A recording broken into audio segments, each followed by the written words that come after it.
The DA is under great pressure to rule more than one province. The party revealed its election manifesto yesterday. Joining us to unpack its chances with voters are DA MP Makashule Gana and, of course, also political analyst Huber, who has written the book Who Will Rule 2019. Gentlemen, both a big welcome to you. Mr. Gana, let me get straight to the point.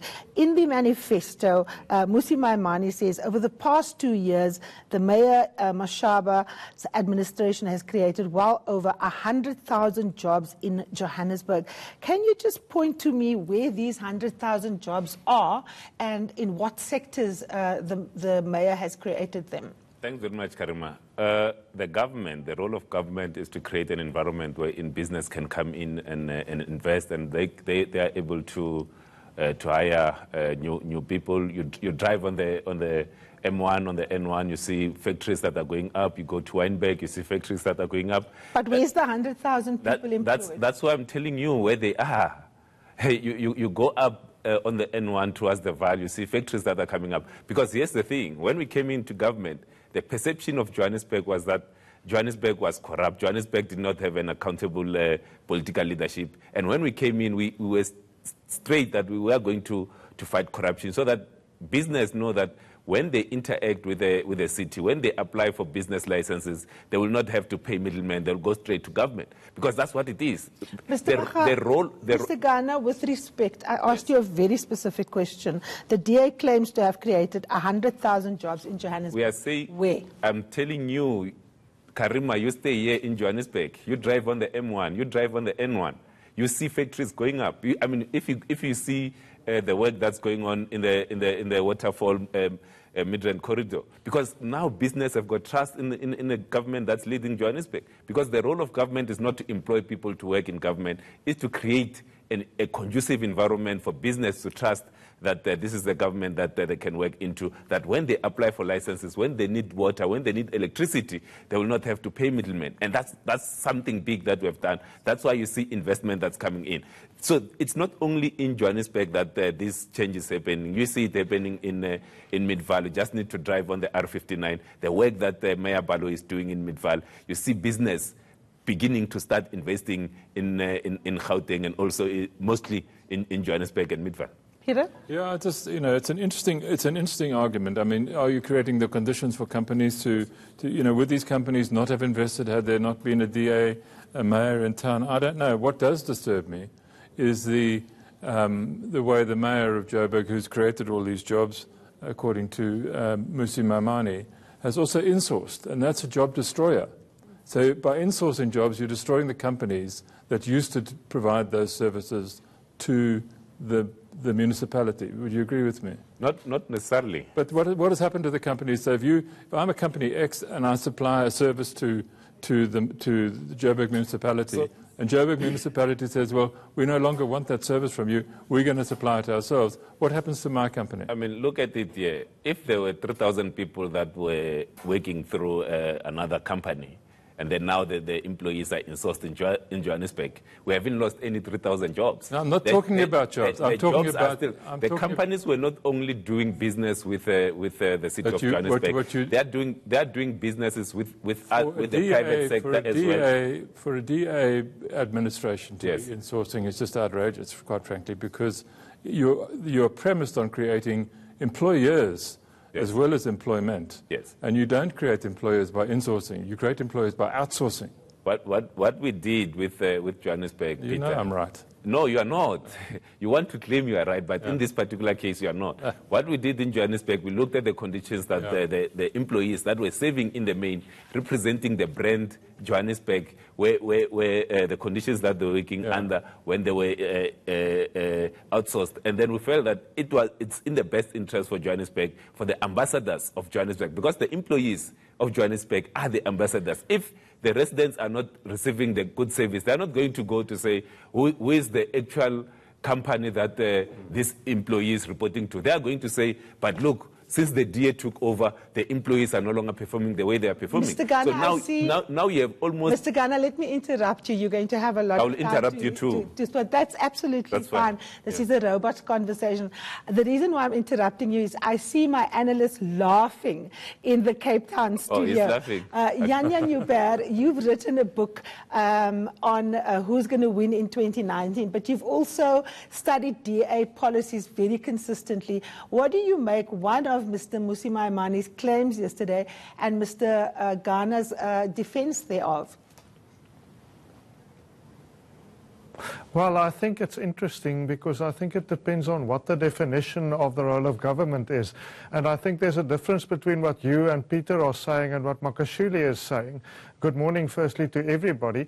But I think what Makashule is saying is that if the government is creating a job, then basically you as the taxpayer is paying for that job, so it isn't really a job creator. So when you look at, for instance, in the US, when you are looking at President Trump and employment figures, it's not people employed by the government or by the Republican Party.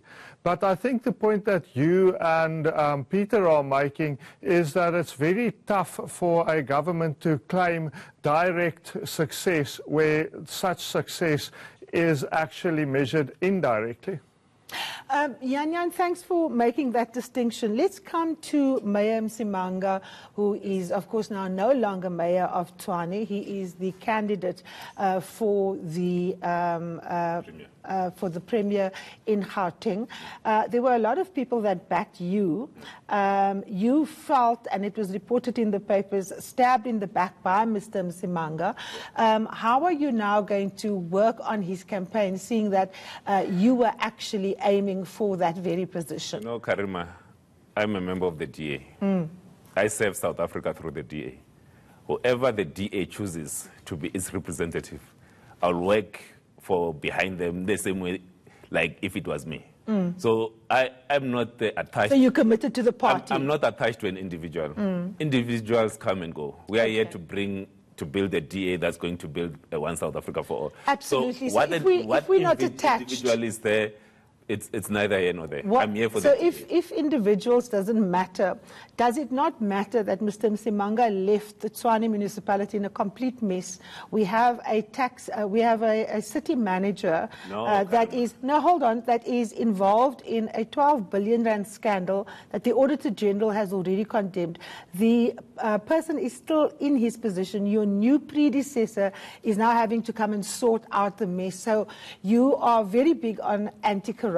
So how come you're not able to sort out this city manager who, by the way, lied to the media? He told the Sowetan that SACA, the Qualifications Authority, had authorized all the senior appointments in the mayor's office. And SACA basically wrote us a letter and said they don't even have a contract with the city of Tshwane. So both the mayor and the city manager lied. Karima, let's look at where Tshwane was in 2016 August. No, answer my question. No, I'm answering your question. It's just that you want a particular answer. Let me give you an answer, a truthful answer. When we came into government in Tshwane in 2016, the city was 2 billion in the red. Now, the city was facing a situation where they could not pay the salaries of staff members.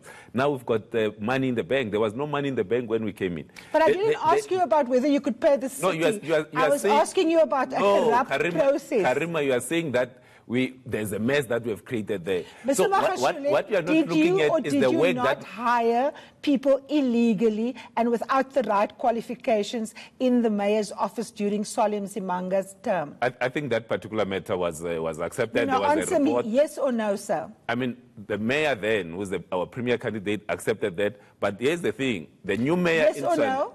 The new mayor in Tshwane, and tomorrow, your journalists here will be going to Tshwane covering the steps that is going to take with regard to the Led Africa contract, with regard to the municipal manager. Because here's the thing, the mayor, it's not only him that's responsible for appointing the mayor, it's the council. So the council must take those particular decisions. But then the new mayor, I'm very much confident that in no time you'll see things coming clean. We accept the report of the Auditor General into the Dead Africa contract, and now we are looking to rebuild the trust with the citizens of Tshwane.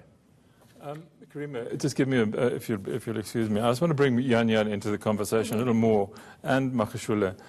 There's nothing in here that I find, having read it this morning and then while I'm sitting here listening to you talking now, there's nothing here to indicate that there's been a real policy discussion inside the DA that would lead to like new solutions perhaps to the problems that we have.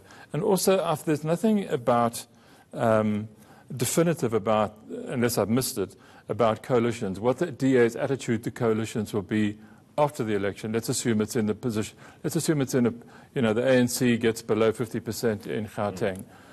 As I understand Yan's book, the DA's position would be to stand aside and then just let the EFF through to form a coalition of some sort with the ANC. So you would allow that to happen rather than be a junior partner in a coalition. That's what my understanding of policy is at the moment. All right.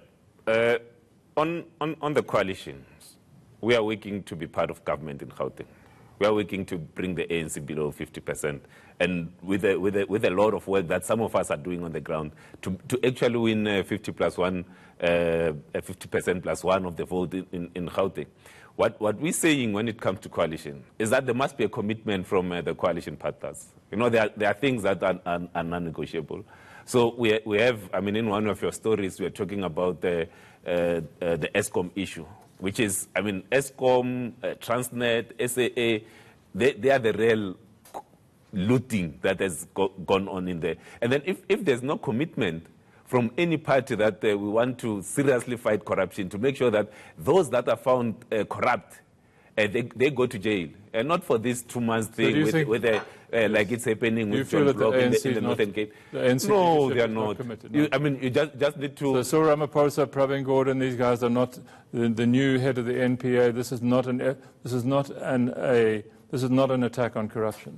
Bring David Makura here and ask him in 5 years. I was here three months back. I asked him in 5 years, who has you referred for prosecution in Gauteng? You couldn't even name one person. You can bring a Pravin here and say, all right, Pravin, you were the Minister for Finance, now you're the Minister of Public Enterprises. Can you give us the names of the people that you have referred to law enforcement agencies? So there is actually a Treasury report on that matter, but hold on, Mr. Gana, I want to let me finish this, then Yan will come. Just hold on for me 1 second, we're running out of time.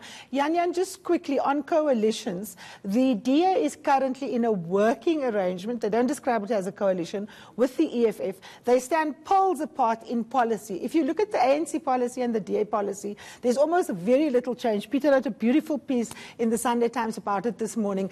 Is Mr. Gana being practical, given the fact that coalitions are governments of convenience, that they will just give the ANC a miss if it's the ANC that needs them to come to power in a place like Gauteng? Well, I spoke to Musi Maimane on this very issue about 10 days ago. Now, Peter Bruce is quite correct in quoting my book, in where Mr. Maimane basically completely rules out any agreement with the ANC. And I think that is changing within the DA, because Mr. Maimane, I think, has shifted on that issue. He has said to me, and I've reported it thus, that that basically it depends on what the prospective coalition partner brings to the table, what they can agree upon. So my understanding, and Makashule, you can perhaps correct me if I'm wrong, is that the DA would go to whoever, if the ANC falls below 50%, and say, this is what we want done practically, not what we agree upon policy-wise, and this is what you can offer or can't offer. And I think what we can see, for instance, in Tshwane, which has been much discussed, is that Stephen Smokalapa of the DA was elected unopposed as the mayor, which means that these cooperative agreements, much as the EFF and the DA don't like them, and especially the right wing of the DA, which Mr. Makashule might want to rein in, is very much opposed to the EFF, and I think there's difference of opinion within the DA. I think the EFF itself is stuck between a rock and a hard place.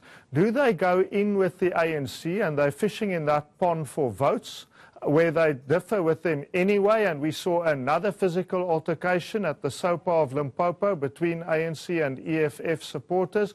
Or do they go with the DA? I've spoken to many, many people in the leadership of the EFF, and they always prefer to remain anonymous. But they say they're stuck between working with the DA on the one hand, working with the ANC on the other. They would prefer to work with neither, but at the moment they are working with the DA as the lesser of the evils. Makashule Gana, just to finish, is Yan correct? I mean, has Mmusi Maimane undergone a change of heart towards any thinking about coalitions, about who he will talk to and the circumstances under which he'll talk to them? So the thinking that has, dominated us as the DA leadership is that there needs to be a commitment in terms of fighting corruption and speeding up service delivery, and also to build a one South Africa for all. You know, there's too much things that polarize us as a society, as a country, and there needs to be that commitment. So it cannot just be, and there will be instances where we'll not agree on every issue. But on the one that is stealing money from the poor, I mean, the money that our young kids are supposed to inherit. I mean, what kind of a country are we going to leave behind if they have to pay all these debts that from Eskom, SAA, Transnet, SABC?